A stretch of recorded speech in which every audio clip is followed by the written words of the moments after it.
महर्षि भृगु ब्रह्मा जी के मानस पुत्र थे। उनकी पत्नी का नाम ख्याति था, जो दक्ष की पुत्री थी। महर्षि भृगु सप्तऋषि मंडल के एक ऋषि है। सावन और भाद्रपद में वे भगवान सूर्य के रथ पर सवार रहते हैं। पद्म पुराण के उपसंहार खंड की कथा के अनुसार मंदराचल पर्वत पर हो रहे यज्ञ में ऋषि मुनियों में इस बात पर विवाद छिड़ गया कि ब्रह्मा जी, शिव जी और श्री विष्णु में सबसे बड़े और श्रेष्ठ कौन है। इसका कोई निष्कर्ष न निकलता देख उन्होंने त्रिदेवों की परीक्षा लेने का निश्चय किया और ब्रह्मा जी के मानस पुत्र महर्षि भृगु को इस कार्य के लिए नियुक्त किया।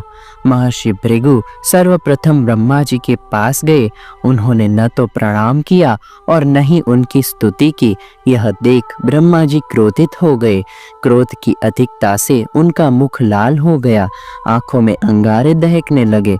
लेकिन फिर यह सोचकर कि ये उनके पुत्र है, उन्होंने हृदय में उठे क्रोध के आवेग को विवेक बुद्धि से दबा दिया। वहां से महर्षि भृगु कैलाश गए।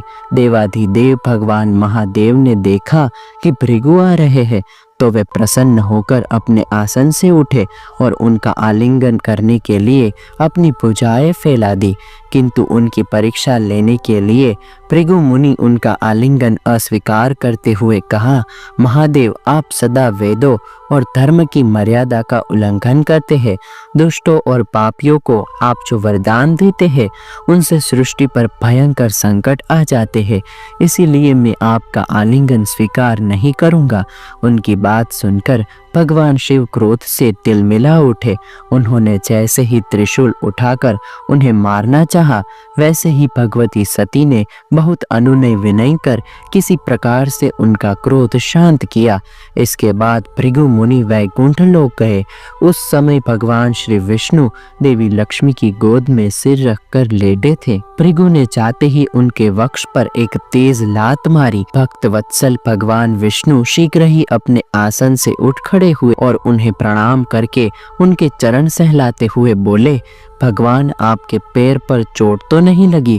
कृपया इस आसन पर विश्राम कीजिए।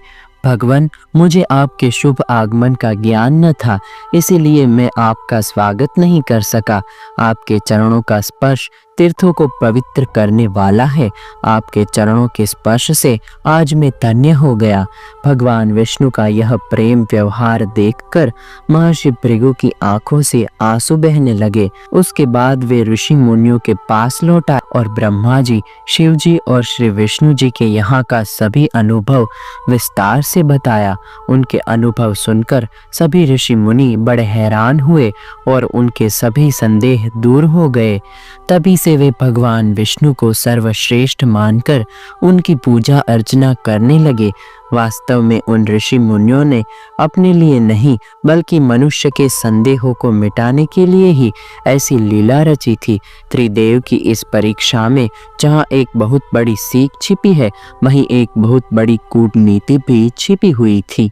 पुराणों में वर्णित आख्यान के अनुसार त्रिदेव की परीक्षा में विष्णु वक्ष पर प्रहार करने वाले महर्षि भृगु को दंडाचार्य मरीचि ऋषि ने दंड दिया, जिसके लिए भृगु जी को एक सूखे बांस की छड़ी में कांपले फूट पड़ेंगे और आपकी कमर में मृगछाल पृथ्वी पर गिर पड़ेगी।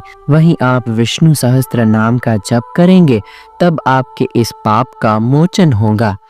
मंदराचल से चलते हुए जब महर्षि भृगु विमुक्त क्षेत्र के गंगा तट पर पहुंचे तो उनकी मृगछाल गिर पड़ी और छड़ी में कपोले फूट पड़ी, जहां उन्होंने तपस्या करना प्रारंभ कर दिया। कालांतर में यह भूभाग महर्षि के नाम से भृगु क्षेत्र कहा जाने लगा। महर्षि भृगु ने संहिता ग्रंथ की रचना भी की। तो दोस्तों, आज का ये वीडियो आपको कैसा लगा मुझे कमेंट करके ज़रूर बताइएगा। पसंद आया हो तो लाइक करें और अपने दोस्तों के साथ शेयर करें। मैं हूँ आपका दोस्त कालिना इशित। फिर मिलेंगे नए वीडियो में नए टॉपिक के साथ। तब तक के लिए दे आज्ञा। नमस्कार।